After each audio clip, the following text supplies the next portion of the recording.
राज्य सरकार निर्देश प्रकार बालीगुड़ा राजस्व विभाग पक्षर तहसीलदार प्रत्येक तत्वावधान में मो जंगल जमी योजनार अधिनियम सप्ताह पालन शुभारंभ होगा सहित बालीगुड़ा ब्लॉक में बसवास करुवा अनुसूचित जनजाति को सामूहिक एवं व्यक्तिगत जंगल जमी पट्टा बंटन करथिले। शुभारंभ अवसर में मोट सामूहिक 238 एवं व्यक्तिगत भाव में 4045 जन को जमी पट्टा प्रदान करा जायछि। उक्त कार्यक्रम में मुख्य अतिथि भाव जिला परिषद अध्यक्षा नंदिनी मल्लिक समेत बालीगुड़ा तहसीलदार दीप्तिरंजन बेहरा, अतिरिक्त डेपुटी उपजिलापाल बालीगुड़ा वनांचल अधिकारी अतुल्य कुमार महांती, बालीगुड़ा अतिरिक्त गोष्ठी उन्नयन अधिकारी बालीगुड़ार विभिन्न प्रशासनिक अधिकारी उपस्थित थे और बालीगुड़ा ब्लॉक विभिन्न पंचायत जनप्रतिनिधि सहित हिताधिकारी उपस्थित देखा मिली। आज जो बालीगुड़ा ब्लॉक परिसर रे हमरो जे कि गोष्ठी उन्नयन अधिकारी पट्टा बंटन कले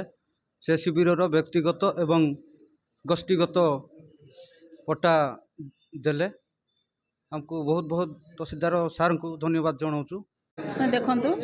आज बालीगुड़ा तहसील तरफ आमर जी बालीगुड़ा ब्लॉक हिताधिकारी को जंगल जमी पट्टा बंटन कर तो सहित कम्युनिटी भी पट्टा बंटन कर बहुत संख्यार आमर कम्युनिटी प्राय 20 खंडे पट्टा प्रदान कर इंडिविजुअली पट्टा जोटा से प्राय 40टा खंडे प्रदान करागला। आमर पूरा ओडिशा रे सरकार द्वारा निष्पत्ति नहीं जाइए अगस्ट 15 तारिख रु अगस्ट 22 तारिख पर्यंत आमर जो FRA वीक पालन करा जंगल जंगल अधिकार आईन अनुसार जो माने योग्य हिताधिकारी माने अच्छी